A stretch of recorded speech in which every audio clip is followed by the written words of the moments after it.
Et la tête de liste de cette grande région, comme Bruno Gollnisch, on ne la présente plus. Elle est avocate. Je cède la parole à Marine Le Pen.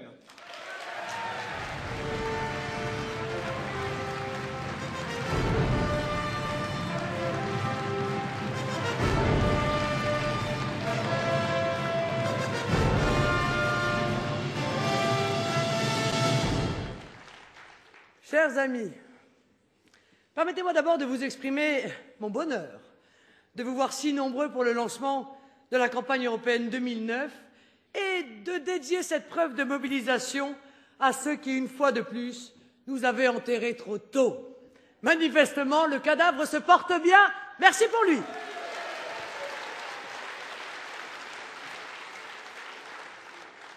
Alors, entreprises, délocalisation, fonction publique, grande distribution, agriculture, notre forum qui s'est déroulé hier avait pour vocation de faire, de manière hélas non exhaustive, le bilan des conséquences sur l'économie réelle de l'absurde et criminelle politique antinationale et ultralibérale imposée à la France depuis 30 ans et d'y apporter les solutions de patriotisme économique, seules susceptibles d'assurer la liberté et la prospérité, non seulement aux acteurs économiques français, mais également à tous ceux qui travaillent avec eux à la richesse, à créer la richesse dans notre pays.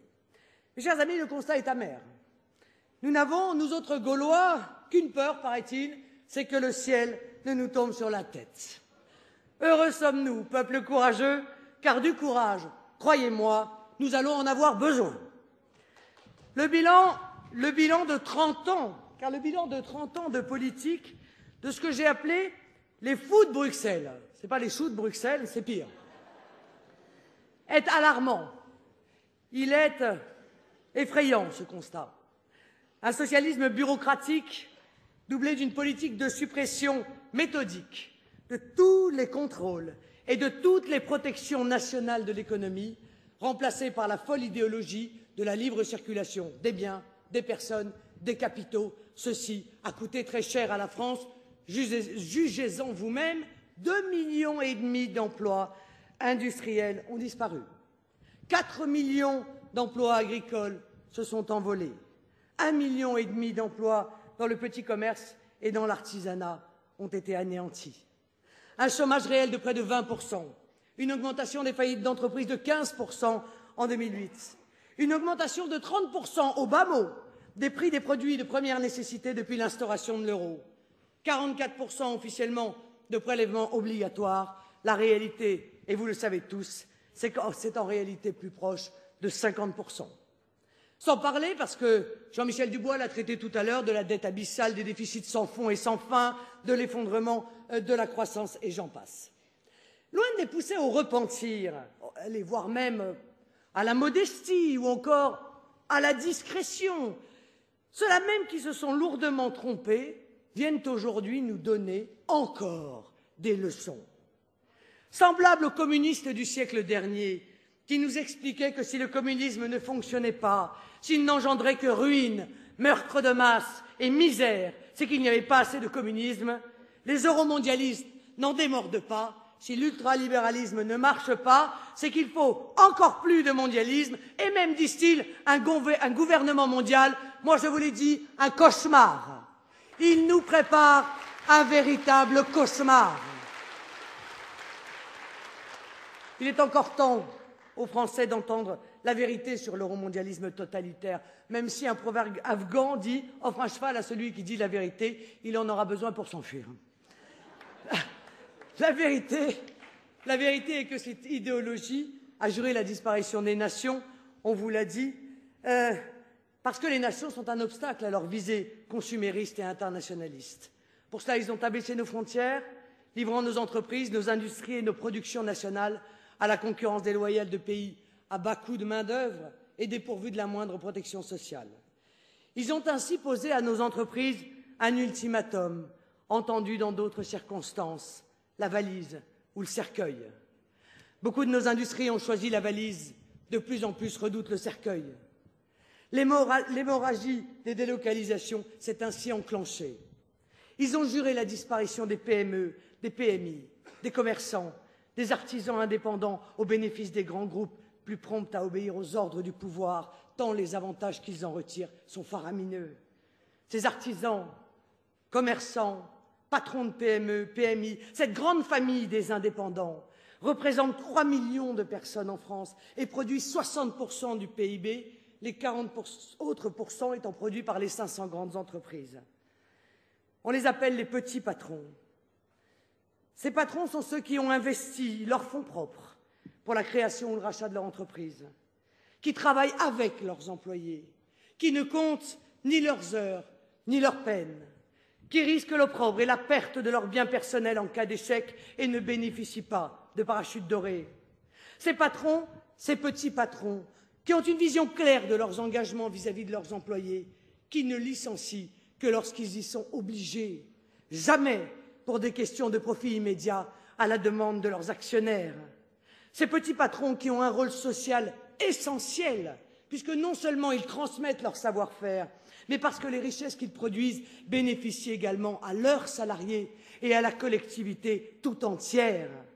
Ces patrons-là sont si différents des faux patrons.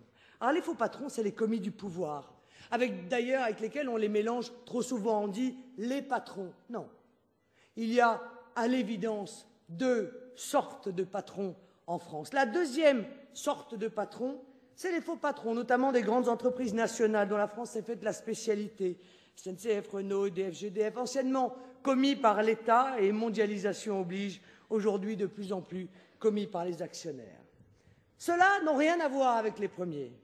Ils sont formés dans les grandes institutions de la République, ENA, Polytechnique. Ils sont cooptés par leur père ou nommés par le gouvernement. Ils sont à la main des actionnaires, des banques, des fonds de pension, des investisseurs institutionnels. Ces patrons commis n'ont pas investi un sou, mais ils bénéficient de golden parachutes, y compris en cas d'échec de leur gestion. Ils doivent, ces patrons-là, rendre des comptes à ceux qui les ont fait rois. Et leur but unique est la rentabilité maximum et rapide des investissements de leurs actionnaires. Ces patrons-là, sur lesquels le système s'appuie principalement, n'ont rien à attendre de nous. Les 3 millions d'indépendants à qui on ne demande que l'approbation tacite et qui ne sont pas réellement représentés sur le plan syndical doivent en revanche pouvoir compter sur notre appui. Car mes chers compatriotes, ces patrons indépendants et libres, sachez-le, sont en train de disparaître. Purement et simplement. Les gros du système sont en train de les remplacer. Les mêmes qui nous vendent d'ailleurs en permanence la diversité et qui, de fait, imposent dans l'ombre l'uniformité. Grosses exploitations agricoles contre exploitation à taille humaine, grosses chaînes de commerce contre commerce indépendant, grandes chaînes de pharmacie liées aux grands laboratoires, grands lobbies colonisant les couloirs des institutions européennes où ils sont pas moins de 15 000.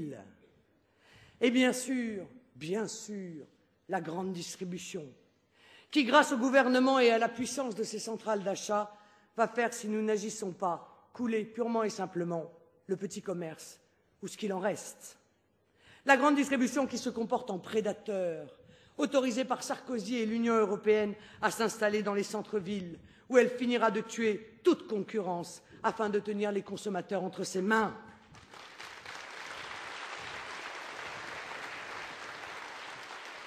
Cette grande distribution, mes chers amis, qui déjà étrangle les agriculteurs, les pêcheurs, les petits industriels qui ne peuvent lutter contre elle et sont obligés sans cesse de rogner leurs propres marges jusqu'à l'asphyxie au bénéfice exclusif de ces mastodontes. Savez-vous que le kilo de porc qu'ils revendent 18 € est acheté 1,30 € à l'éleveur? Que le kilo de cabillaud qu'ils revendent 28 € est acheté 2,40 € aux pêcheurs? 1000% de marge, 1000% de marge.